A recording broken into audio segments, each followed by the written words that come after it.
Today we are continuing in our series on the Gospel of Mark. And we've been taking just very small little snippets so you'll be able to keep up with us and not get bogged down in some of the passages. Today we're going to be looking at Jesus and his time in the wilderness. If you have your Bibles and want to turn with me in Mark chapter 1, we're going to pick it up where we started last week at verse 9, talking about Jesus' baptism and then working into the time in the wilderness. Okay, so Mark chapter 1, beginning at verse 9. In those days, Jesus came from Nazareth of Galilee and was baptized by John in the Jordan. And when he came up out of the water, immediately he saw the heavens being torn apart and the Spirit descending on him like a dove. And a voice came from heaven, "You are my beloved Son, with you I am well pleased." So that's what we looked at last week. Remember, talking about Jesus being baptized and the dove, whether it was an actual dove or the Spirit coming down on him. Who saw it? Not sure. But certainly Jesus was aware of the fact that the Spirit had come upon him. And he was really, at that point, getting ready to begin his ministry. Sometimes as we begin ministry, sometimes we're maybe ordained, we might be licensed, we might go through other types of ceremonies in which we kind of let folks know that we are ready to begin our service to God. So now we go on into this next section. The Spirit immediately. Again, remember that word, immediately, how often we see that, especially in Mark. The Spirit immediately drove him out into the wilderness. And he was in the wilderness 40 days, being tempted by Satan, and he was with the wild animals, and the angels were ministering to him. Now, have we heard this passage before? Yeah. All right. Have you given much thought to it? Have you thought, there's just all kinds of questions that come to mind. It seems like to me when I read this. Number one, as we said the Lord's Prayer today, what's one of the phrases in the Lord's Prayer? Lead us not. Okay, lead us not into temptation. Well, what happened here? Jesus was led into temptation. So good question. Now again, I'm not going to answer any of these questions. They're just questions that I'm putting out there, and I hope that you'll kind of consider some of these. 40 days. Why would Jesus go? Why would he be driven into the wilderness for 40 days? Did you ever wonder why? That seems like a long time. That's like over a month. Think about spending the month of June and the first part of July in the wilderness, away from everybody, that's an awful long time, it seems. And why would God do that? What's the point in that?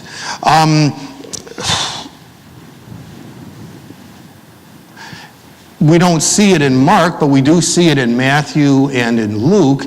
These temptations that Satan brings to Jesus. What was the first temptation? Bread. Yeah, he said, Satan comes to Jesus. Jesus is out certainly in the wilderness, and so he would ask him, "Hey, why don't you turn some of those stones into bread?" Could Jesus have done that? Absolutely. He certainly could have done that. Why didn't he? Why didn't he? Because it would have been kind of Satan's idea and kind of doing what Satan wanted. And so Jesus opted not to do that. We saw also then that in the other in the other Gospels where he was taken to the top, taken to Jerusalem, taken to the top of the temple, the pinnacle of the temple, and said, go ahead, jump off. You know, the Bible says that God is going to protect you and won't let anything happen to you. Go ahead and jump off. Now, for most of us, that wouldn't be something we look forward to doing. But, you know, this temptation to do so because, you know, everybody would see that God has caught you. And, you know, you wouldn't have to, they'd be able to see that you're the Son of God. And they're going to flock to you. You know, Satan knew that Jesus knew all that he had to do ahead of him. He knew about suffering on the cross and all of that. Jesus knew all that was coming. Satan is giving him an opportunity to kind of opt out of that. Why go through all that if you just stood on the temple now and jumped off and God caught you? Everybody would say, wow, you are the Son of God. Well, the third thing, he takes him to a mountain and says, hey, and you know, high mountain, and he overlooks all of the land, all of the cities and so forth, and said, look, Jesus, if you'll just bow down to me, nobody's going to see it. Nobody's going to see it. If you just bow down to me, then I'll give all of that to you. Now, again, would that have been tempting to Jesus?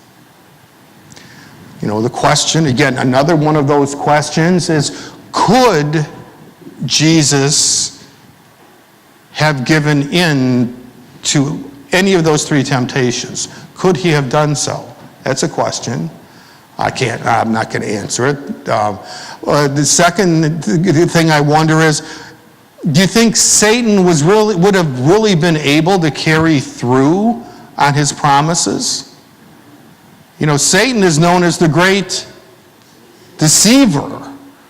You know, and so there's not even, well, Jesus, yeah, you bowed down to me just this one time, and I didn't mean I was going to give you all of the territory, but if you just bow down to me again, maybe I'd give you a little bit more of it.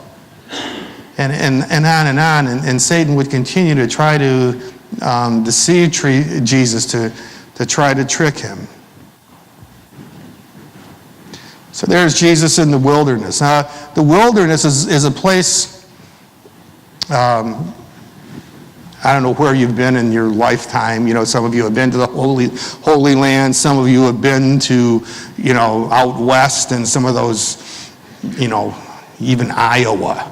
Iowa seems like one of those God-forsaken places where there you just drive. You don't even need to drive. Just start your car and press the gas and go. Because the road just is straight. It never curves. And so you don't have to drive through Iowa. You just kind of sit through Iowa. But there's all those places in the wilderness. You know, think back. Moses, for Moses, remember, and the people, the wilderness was kind of a place of judgment. You know, remember 40 years the people had to walk around the wilderness until that generation died off because of their grumbling, because they had grumbled. Elijah was somebody, he ran for 40 days. And to get to the mountain of God, and that entire time, again, he didn't have food or water or any of the things that would have been necessary to sustain life. David, you know, if you study David at all, you know, David was a great guy. He was, you know, best warrior that the Jews ever had, but he was always in trouble. He was always running from someone because of some poor choices that he made. David spent a lot of time in the wilderness, a lot of time where he had an opportunity to kind of, you know, talk to God and I think be reprimanded by God a little bit. And so now we have Jesus in the wilderness. What a time, you know, what it is that he must have gone through. And remember that Jesus was dealing, again, with hunger, the power trip ideas that he was being tempted with, and the I'm giving you, that Satan was saying like he had the power to do that, which he didn't. But really, Satan hit him when he was at his lowest point. And that's what I'd like for us to think about for a couple minutes this morning. It's when everything's going well for us. When everything's going well, we don't have a lot of time to think. We're always going, we're always busy, we're always doing something. It's those times when we're in the wilderness, when we're not hearing a lot of outside noise. It's then when Satan comes to us. He hits us again at the lowest point. I don't know what for you was your lowest point. I mean, you're obviously, I'm gathering you're thinking about that right now. It could have been a divorce. You had life set up. Life was going to go like this. You're going to get married, have kids. They're going to be gone at the age of 40, and you're going to spend 40 to 60. You're going to be saving all kinds of money for retirement, and then be able to, retire to the south of France. That's how we have it worked out early in life. But then things change, and all of a sudden you find that you're alone. Or maybe you're alone with kids. Perhaps that was your wilderness experience. Perhaps it could be unemployment. It's something I'm, even facing now, and thinking, my goodness, suddenly to not be working. You've worked all your life, and it's hard to imagine, and I know that, that the people have asked, well, what are you going to do now?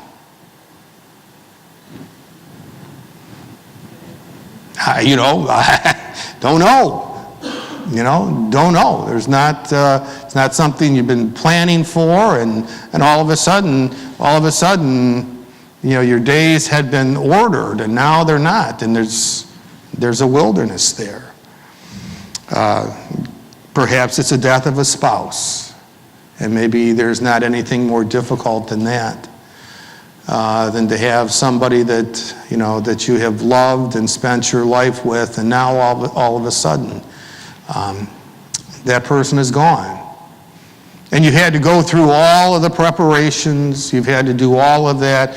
You've had to comfort, your own family that's grieving, and now everybody's left and gone back to their homes, and you go back to a quiet house.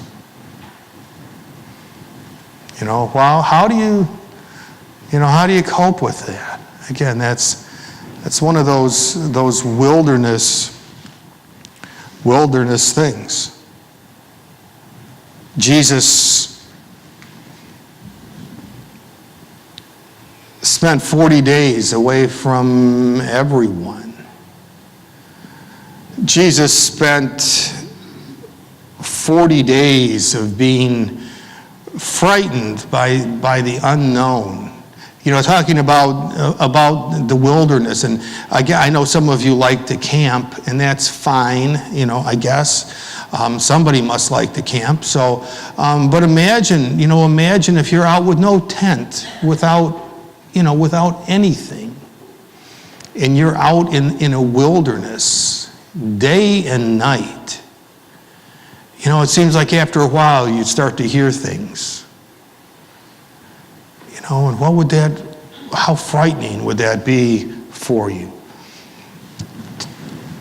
talks about being out there with wild beasts, and certainly that's true. But I think also of the forces of evil that are out there, that would be out there. We read that Jesus was tempted 3 times by Satan. But do you think that's all Satan did during those 40 days? What about all the other? The angels of Satan, the demons of Satan. What do you think they were doing to Jesus?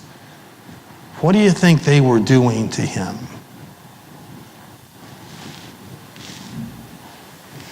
The hunger and thirst. Can't even imagine that. And from what I understand, that after you haven't eaten for quite a while, your mind starts to play games with you. And you start to see things, you start to hear things, and just a terrible, terrible experience. When you've been in your own wildernesses, what were some of the things that were most difficult for you? Chances are you didn't go without food or drink for 40 days. But what were some of the most difficult things or times for you? Was it meal time? Was it dinner time when you were by yourself? Was it bedtime? Was it getting up in the morning? Was it that feeling that, it's time to get in the car and time to head to work, only to remember that there wasn't work to head to? What was the most difficult for you? And how did you cope with that? How did you deal with it? How are you dealing with it? Perhaps is a better question. The Bible tells us that it was during that time that Jesus spent, just practically the entire time in prayer to God. God, help me. God, get me through. God, help me to see another day. God, help me to understand what's going on. Help me to try to figure out what's going on in life, because I sure can't do it right now.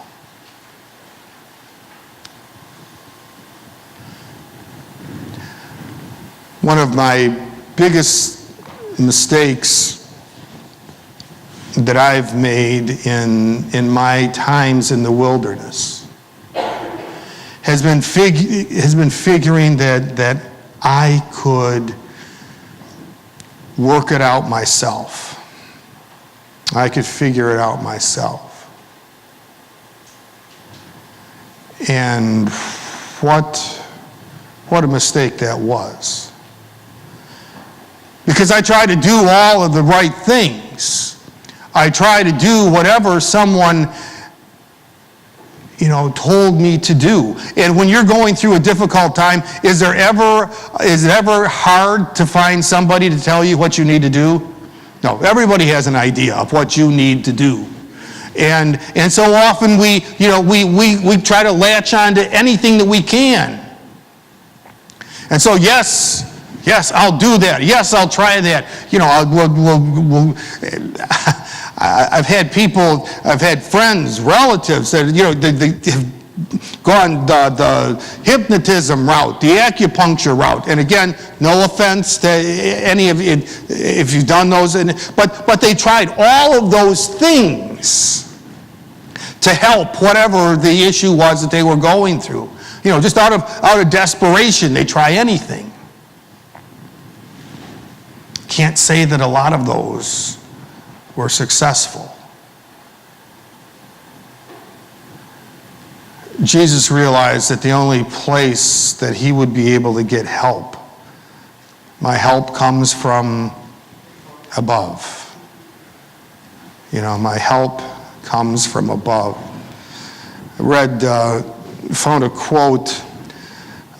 There's only one way by which the tempter can be met. All right? There's only one way that if you're interested in meeting Satan, if you're in that wilderness right now, if you're in that wilderness and Satan is giving you all kinds of things to do, realize there's only one way. He laughs at our good resolutions and ridicules the pledges with which we fortify ourselves. All right, Hank, look at that for a second. Did you read that? Do you understand?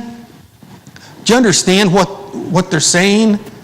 What he's saying there? That sometimes we got those resolutions. Yes, I'm going to change. I'm going to make this change in my life. I'm going to do something great. Yes, I'm going to do this. And here's how I'm going to do it. Here are the books that I'm going to read. Here is this, here's what I'm going to do. I'm going to stop going to Dairy Queen, twice a day. I'm going to quit considering fat a food group.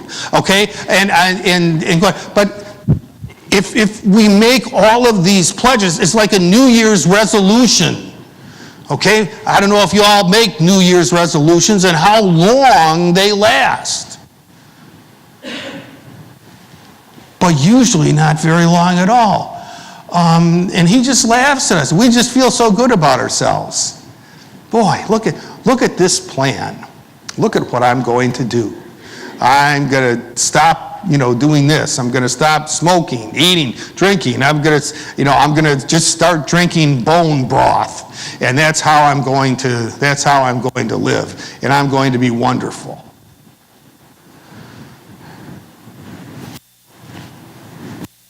Satan laughs. He laughs because he knows that I'm going to be in the rallies drive-through day after tomorrow. Give me all you got. Give me the triple Buford or whatever it is. Can't even fit it in a box. Just throw it all in a bag, and I'll just kind of dip in and eat it. Just throw it all in the bag. Fries? Yes, I want fries. Triple size them. Satan just laughs. He laughs. Goes on. Satan fears only one. He who in the hour of the greatest weakness defeated him, and who now has been raised far above all principalities and powers to deliver frail and tempted souls. Frail and tempted. You may not think you're a frail and tempted soul, but if you're trying to do it on your own, Christ conquered the prince of this world in the days of his flesh and is prepared to do as much again for each of us as we seek his aid. Wherever you are, if you're in wilderness or going through it, realize that you're not going to be able to do it on your own. You're not going to be able to do it with Oprah. Again, no offense, but you're not going to be able to do it through self-help books. It's got to be where when you're in that wilderness, it's got to be you and God. It's got to be you and God alone. And you need to spend that time with him. God, help me to figure out what's going on. And help me out of this wilderness. And help me to get once again up onto the top of the hill.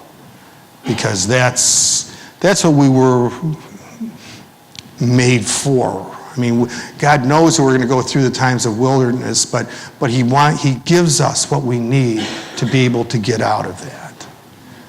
And may each one of you be able to find your way out of that wilderness, should you find it.